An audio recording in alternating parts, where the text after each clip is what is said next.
Sizning rahbaringiz sizga bir marta oqanga qilay deb aytganida nima his qilgan bo'lardingiz? Lekin bu so'zlar Dilnoza hayotini butunlay o'zgartirdi. Va bu hikoya sizning ham boshingizdan o'tishi mumkin. Assalomu alaykum, aziz tomoshabinlar. Bugun men sizga bir hikoyani aytib bermoqchiman. Bu oddiy hikoya emas. Bu Dilnoza ismli 32 yoshli marketing mutaxassisining hayotidan olingan voqea. U katta kompaniyada ishlaydigan, o'z ishini yaxshi biladigan, professional ayol edi. Lekin bir kun hammasi o'zgarib ketdi. Bizning jamiyatimizda oqanga qilish iborasi juda oddiy tuyulishi mumkin. Ba'zan bu hazil, ba'zan esa aslida bu jiddiy muammo. Va bugun biz bu mavzuni chuqur tahlil qilamiz. Men sizga faqat Dilnoza hikoyasini emas, balki minglab odamlarning yashirin og'riqlarini ham ochib beraman. Chunki bu muammo faqat bitta odamning emas, balki butun bir tizimning muammosi. Agar siz ham bunday vaziyatga tushgan bo'lsangiz yoki tushish ehtimoli bor deb hisoblasangiz, bu video sizning hayotingizni o'zgartirishi mumkin. Video oxirigacha qoling, chunki men sizga amaliy maslahatlar ham beraman. Dilnoza 7 yildan beri bir xil kompaniyada ishlaydi. U marketing bo'limida, loyiha menejeri lavozimida. Uning ishi murakkab, mijozlar bilan muloqot, kompaniya yaratish, natijalarni tahlil qilish. U har doim o'z ishini vaqtida va sifatli bajaradi. Hatto ba'zan ish vaqtidan tashqari ham qoladi. Chunki u o'z karyerasini qurmoqchi. U o'sishni, rivojlanishni xohlaydi. Lekin uning rahbari, Jamshid aka, boshqacha odam. 45 yoshli, kompaniyada 15 yil ishlagan, o'zini tajribali deb biladigan erkak. U ham oddiy xodim sifatida boshlagan, keyin asta-sekin yuqoriga ko'tarilgan. Va endi u o'z qo'l ostidagi xodimlar, ayniqsa ayollar bilan qanday muomala qilishini biladi. Dilnoza bilan Jamshid aka o'rtasidagi munosabatlar dastlab oddiy edi, professional. Lekin oxirgi 6 oyda nimadir o'zgarib ketdi. Jamshid aka Dilnozaga ko'proq e'tibor qarata boshladi. Avval bu iltifot kabi tuyulardi. Bugun ajoyib ko'rinasiz, Dilnoza xonim. Sizning sochingiz juda chiroyli ekan. Bunday qobiliyatli ayollar kamdan-kam uchraydi. Dilnoza dastlab bularni oddiy iltifot deb qabul qildi. Lekin keyinchalik bu iltifotlar haddan oshib ketdi. Jamshid aka Dilnozani kechki paytlarda ofisda yolg'iz qolishga majbur qila boshladi. U har doim yana bir loyihani ko'rib chiqamiz, deb bahona topardi. Keyin u jiddiyroq so'zlarni ayta boshladi. Va bir kuni kechqurun ofisda faqat ular ikkalasi qolganda, Jamshid aka Dilnozaga yaqinlashdi. Ko'zlariga qarab pastroq ovozda dedi: "Dilnoza, sen juda aqlli va go'zal ayolsan. Lekin men seni ko'proq ko'rishni xohlayman. Men seni oqanga qilmoqchiman." Dilnoza bir zumda muzlab qoldi. Uning miyasida minglab savol paydo bo'ldi. Bu nima?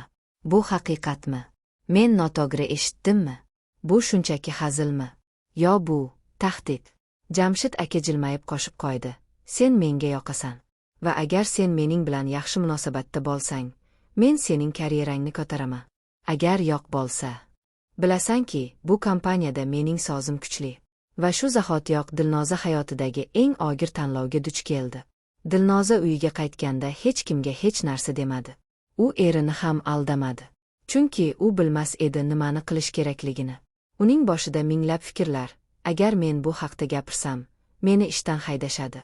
Agar men politsiyaga murojaat qilsam, meni badnasib ayol deb atashadi. Agar men eshitib turmagan bo'lsam, bu davom etaveradi. Agar men qarshilik qilsam, mening karyeram tugaydi. U kechasi uxlamadi. Ertalab ofisga bordi, lekin Jamshid akaning yuziga qaray olmadi. Keyingi bir hafta davomida Jamshid aka Dilnozaga bosim o'tkazishda davom etdi. U unga tasodifan yolg'iz qolishlarini tashkil qilardi. U Dilnozaning ishini tanqid qila boshladi. Avval bunday bo'lmagan tanqidlar. Va oxirida Dilnoza qaror qabul qildi. U kompaniyaning xir bo'limiga murojaat qildi. U hamma narsani yozma ravishda taqdim qildi. U hatto ba'zi suhbatlarni yashirincha audio yozib olgandi, o'zini himoya qilish uchun. Lekin natija: xir menejeri Jamshid akaning eski do'sti edi. Va tergov o'tkazilganda xir bo'limi Dilnozaga aytdi: "Biz hech qanday dalil topa olmadik. Jamshid aka sizning da'volaringizni rad etdi. Agar siz bu mavzuni davom ettirsangiz, bu kompaniya uchun zarar keltirishi mumkin. Va bunday holatda biz sizning shartnomangizni bekor qilishga majburmiz." Dilnoza tushundi. Bu kompaniyada adolat yo'q. U 2 haftadan keyin iste'foga chiqdi.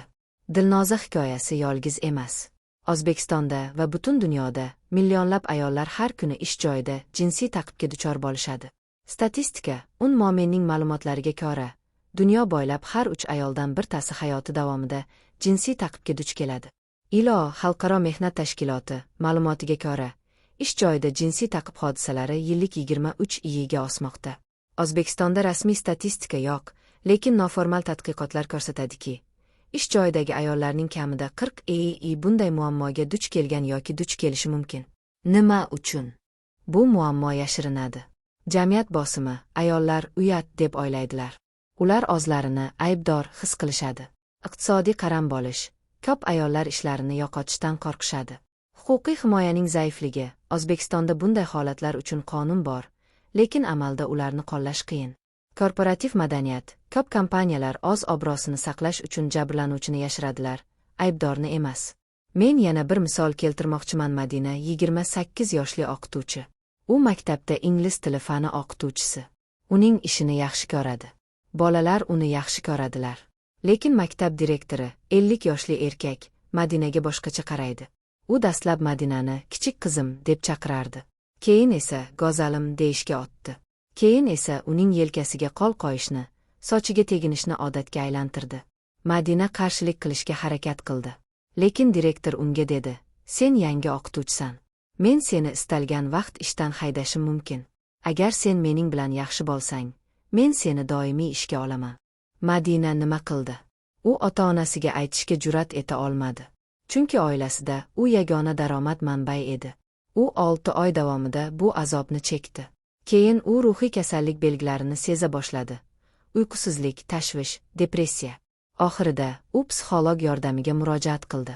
Psixolog unga qonuniy yordam berdi. Va nihoyat Madina maktab ta'lim bo'limiga ariza topshirdi. Tergov o'tkazildi. Va bu safar direktor ishdan haydaldi. Lekin Madina ham endi o'sha maktabda ishlay olmadi. Chunki uning nomusi yoyilgan edi. Odamlar uni drama yaratuvchi ayol deb atashardi. Bu adolatmi? Agar siz yoki sizning yaqinlaringiz bunday vaziyatga tushsa, nima qilish kerak? 1. Darhol dalil yig'ing. Xabarlar, emaillar, audio yozuvlar, guvohlar bor bo'lsa, ularning nomlarini yozing, sanalar va voqealarni batafsil yozib qo'ying. 2. Rasmiy ravishda murojaat qiling. Kompaniyaning xir bo'limiga yozma ariza bering. Agar natija bo'lmasa, mehnat inspeksiyasiga murojaat qiling. Prokuraturaga ariza berishingiz mumkin. 3. Huquqiy yordam oling. O'zbekistonda erkaklar uchun bepul huquqiy yordam markazlari mavjud. Advokat bilan maslahatlashing. 4. Ruhiy qo'llab-quvvatlash oling. Psixolog yordamiga murojaat qiling. Yaqin odamlaringizga ishonib gapirib bering. 5. O'zingizni himoya qiling. Yo'q deyishni o'rganing. Bu sizning huquqingiz. Yolg'iz qolmang. Ofisda boshqalar bilan birga bo'lishga harakat qiling. Agar xavf bor deb his qilsangiz, ishingizni tashlab ketishdan qo'rqmang. Esda tuting, siz aybdor emassiz. Aybdor ta'qib qiluvchi. Dilnoza hikoyasi, Madina hikoyasi. Bu faqat 2ta misol. Ammo bu muammo juda keng. Va bu muammoni faqat ayollar hal qila olmaydi. Bu muammoni hal qilish uchun kerak, erkaklar ham gapirishi kerak. Jinsiy ta'qibni qo'llab-quvvatlamang, qarshi turing. Kompaniyalar o'z mas'uliyatini his qilishi kerak. Xodimlarni himoya qiluvchi siyosatlar joriy qiling. Qonun amalda ishlashi kerak. Jabrlanuvchilar himoya qilinishi, aybdorlar jazolanishi kerak. Jamiyat ayollarga ishonishi kerak. Ularni uyatlash emas, qo'llab-quvvatlash kerak va eng muhimi, har birimiz o'zimizdan boshlashimiz kerak. Agar siz ota bo'lsangiz, qizlaringizga o'z huquqlarini himoya qilishni o'rgating. Agar siz ona bo'lsangiz, bolalaringizga hurmat va chegara haqida gapirib bering. Agar siz rahbar bo'lsangiz, o'z xodimlaringizni himoya qiling. Agar siz shunchaki insoniy bo'lsangiz, noto'g'ri voqealarni ko'rganingizda jim turmang. Agar bu video sizga foydali bo'lgan bo'lsa, iltimos likka bosing. Agar sizda shunga o'xshash hikoya bo'lgan bo'lsa yoki bu mavzu haqida fikringiz bo'lsa, kommentariyada yozing. Biz sizni tinglaymiz. Va agar bu videoni ko'proq odamlar ko'rishi kerak deb hisoblasangiz, ulashing. Chunki bu muammo haqida gapirish, bu muammoni hal qilishning birinchi qadami. Kanalga obuna bo'lishni unutmang. Men shu kabi hayotiy va muhim mavzular haqida ko'proq video tayyorlayman. Sog' bo'ling, aziz tomoshabinlar. Va unutmang, sizning hayotingiz, sizning tanlovingiz, sizning huquqingiz. Va hech kim, hech qachon bu huquqni sizdan tortib ololmaydi.